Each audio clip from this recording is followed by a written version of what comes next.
인구의 약 97%가 무슬림인 파키스탄. 헌법상 국교 또한 이슬람으로 명시되어 있는데요. 이렇게 종교와 여성에게 심히 보수적인 나라에서 백인 여자와 결혼한 정치인이 있었습니다. 그는 파키스탄 역사상 첫 크리켓 결승전에서 영국을 꺾고 우승을 이끈 국가대표 크리켓팀 주장이었고 은퇴 후 총리 자리까지 올랐죠. 그와 결혼한 영국 여성 제미마 골드스미스는 그녀가 대학생일 당시 크리켓에서 은퇴해 런던에서 사업가로 활동 중이던 22살이나 많은 파키스탄 출신 남자를 만났고 종교적, 인종적 차이를 뛰어넘어 결혼을 합니다. 파키스탄의 보수층은 국민적 스포츠 영웅의 외국 여성과의 결혼이 부적절하다고 맹렬히 비난했지만 제미마는 무슬림으로 개종을 하고 파키스탄에서 신혼을 시작합니다. 그녀의 절친이었던 다이애나 비도 직접 파키스탄에 2번이나 찾아와 두 사람의 결혼 생활을 응원했지만 영국에서 자유롭게 살던 제미마의 파키스탄에서의 생활은 결코 순탄치 않았습니다. 오늘의 이야기는 제미마 골드스미스입니다. 1974년 1월 30일 영국 런던, 독일계 유대인 혈통을 가진 억만장자 금융계 인사인 아버지와 영국 귀족 출신 어머니 사이에서 태어나 어릴 적부터 유복한 생활을 했던 제미마 골드스미스. 그녀가 태어났을 당시 부모님은 각각 다른 배우자와 결혼한 상태였고 1년 뒤 제미마의 남동생이 태어난 직후 부모님은 합법적인 출생 증명을 위해 이전 배우자와 이혼을 하고 서로와 재혼하였습니다.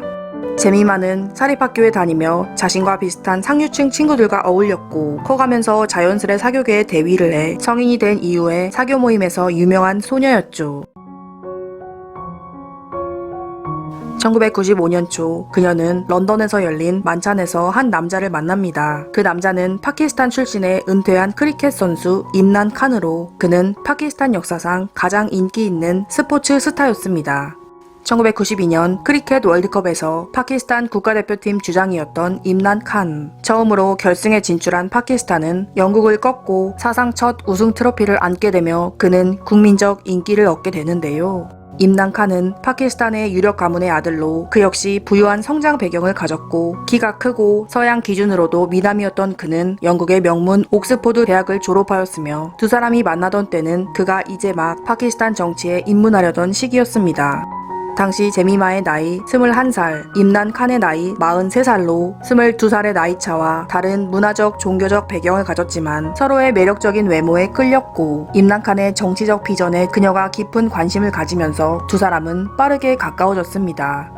만난 지 4-5개월 만에 제미마는 이슬람으로 개종을 하였고 이후 두 사람은 프랑스 파리로가 이슬람 율법에서 인정하는 종교적 결혼의식인 니카를 가까운 가족들만 참석한 채 비공개로 했죠. 그녀의 부모님은 영국 상류층 가문에서 자란 딸이 이슬람 문화권 사람과 결혼하는 것을 우려했고 임란 칸이 다수의 모델이나 여배우 등과 짧은 연애를 하며 언론에 자주 등장했던 과거에 크게 반대했습니다. 하지만 제미마는 자신의 결정을 고수했고 결국 부모님도 딸의 선택을 받아들여 결혼을 하게 되었죠. 반대로 임란 칸의 부모님은 크게 반대하지 않았던 것으로 알려져 있는데요. 그의 아버지는 영국에서 교육을 받았고 다른 가족들도 파키스탄 일반 가정에 비해 비교적 개방적인 편이기 때문이었죠. 하지만 임란 칸의 일부 친척과 파키스탄 사회의 보수 인사들은 제미마가 서양인이고 모태 무슬림이 아니라는 점에서 큰 우려와 반대 의견을 표현하기도 했습니다. 파리에서 니카 의식을 한 지 한 달 뒤 두 사람은 영국 리치먼드에서 결혼식을 올렸고 파키스탄 라오르로 건너가 전통 이슬람식 결혼식을 또 한 번 올렸습니다. 제미마는 전통적인 파키스탄 신부복을 입었고 파키스탄 전통 액세서리나 보석을 더해 매우 우아하고 고풍스러운 모습을 보여줬죠. 이슬람으로 개종 후 제미마는 하이카라는 무슬림식 이름을 사용했고 결혼 후 다른 파키스탄 여성들처럼 전통 복장을 입고 다녔으며 현지 언어인 우르두어를 배우려고 했습니다.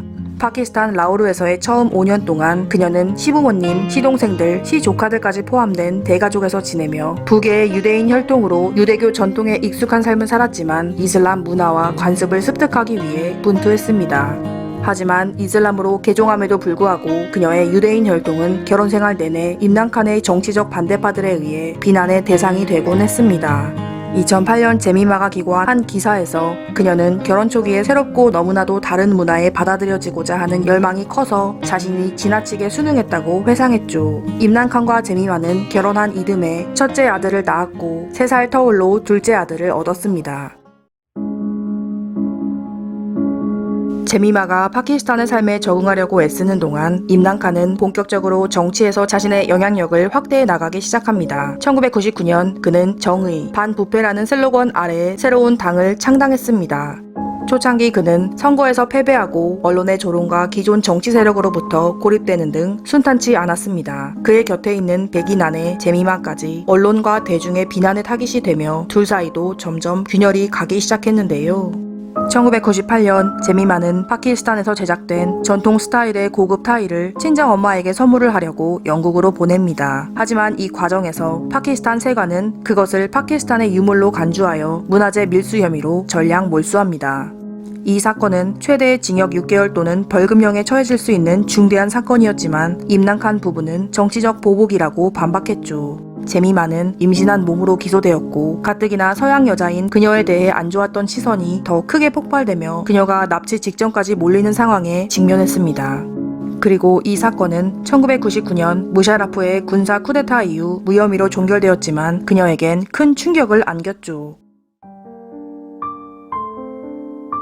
2004년 6월 22일 제미마와 임난칸은 9년간의 결혼 생활을 끝으로 이혼을 발표합니다. 두 사람은 서로 우호적으로 정리했고 아이들은 엄마가 양육하기로 했죠. 국적과 종교적 배경을 초월한 두 사람의 사랑을 응원했던 많은 사람들은 둘의 이별을 아쉬워했지만 제미마는 파키스탄의 여성에 대한 전통적인 기대와 압박을 견디기가 힘들었고 결정적으로 임난칸의 정치 진출 이후 외국인 여성인 그녀에게 향한 언론의 과도한 관심과 비판이 쌓이며 점점 더 버거워졌다고 합니다. 후에 제미마는 이혼할 당시에 대해 남편에 대한 사랑은 여전했지만 자신이 파키스탄에서 살 수 있는 능력이 없었다고 자신을 탓했고 임난칸과 자신의 결혼은 그의 가족 역사상 유일한 연애 결혼이자 유일한 이혼이었다고 말했죠. 두 아들과 영국으로 돌아온 제미마는 친정어머니와 함께 거주했습니다. 아이들은 학기 중에는 영국에서, 방학 때는 파키스탄에서 생활하며 성장했습니다. 결혼 이후 아내이자 엄마로서만 살았던 제미마, 그녀는 유수의 언론사에 칼럼을 기고하며 저널리스트로 활동하기 시작하죠. 그리고 2015년에 프로덕션을 세우며 다큐멘터리나 사회 프로젝트, 영화 등을 제작하였고 내셔널 필름 어워드에서 4개 상을 수상했습니다.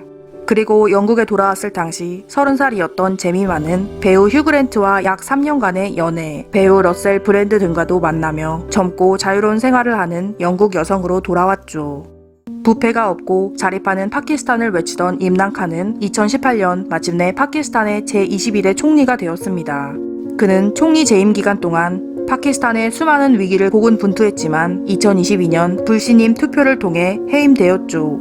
그는 2014년 파키스탄 언론인과 두 번째 결혼을 했지만 9개월 만에 이혼했고 이후 2023년 3월 영적 지도자와 세 번째 결혼을 합니다. 그녀 역시 임난칸과의 결혼이 재혼이었고 정치적 조언이나 국가 사안에 대한 문제를 영적 지도자와 논의하는 파키스탄의 문화 속에서 그녀는 임난칸에게 방향을 제시하는 조언자에서 부부로 발전했죠. 하지만 그는 세 번째 결혼을 한 지 몇 달 뒤 부패 혐의와 선거법 위반 등이 적용되어 감옥에 투옥되었고 현재까지 여전히 수감 중입니다. 1990년 중반 제미마와 다이애나는 깊은 우정을 나눴던 친구 사이로 다이애나는 파키스탄에서 열린 자선 행사에 제미마를 초대하기도 했습니다. 제미마는 임난칸의 사촌이자 영국에서 활동하는 심장외과의 하스낫 칸을 다이애나에게 소개해 주기도 했고 하스낫 칸은 다이애나에게 심리적 정서적 안정을 주며 두 사람은 아름다운 사랑을 했죠. 제미마는 파키스탄에서 겪는 어려움을 다이애나에게 털어놓으며 조언을 받았고 다이애나 역시 하스낫 칸과 문제가 있을 때마다 그녀에게 위로받았는데요. 1997년 다이애나가 파리에서 파파라치들의 추격을 피해 사고로 유명을 달리했을 때 제미마와 임난칸은 세상에서 가장 아름답고 따뜻한 사람이라고 표현하며 그녀를 추모했습니다.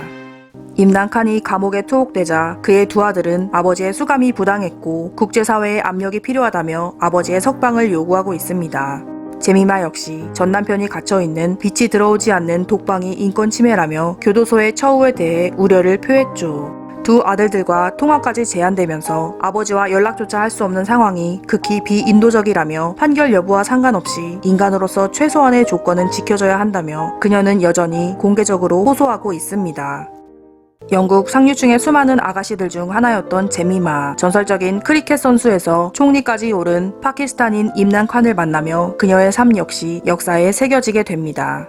여전히 전 남편의 정치적 반대파들이 보내오는 수많은 비난 이메일을 받고 있다는 그녀는 마침내 2024년 8월 자신의 모든 이메일을 차단한다고 밝혔는데요. 현재 지극히 영국적인 삶을 사는 그녀지만 영국과 파키스탄을 배경으로 하는 다큐를 제작하고 아이들의 아빠이자 전 남편의 석방을 촉구하며 20대의 대부분을 보냈던 파키스탄은 여전히 그녀의 인생에 중요한 영향을 미치고 있죠. 지금까지 국경과 종교, 문화를 초월한 아름다운 사랑, 그리고 성숙한 이별까지 보여준 제미마 골드스미스였습니다. 인류 이야기를 시청해주셔서 감사합니다.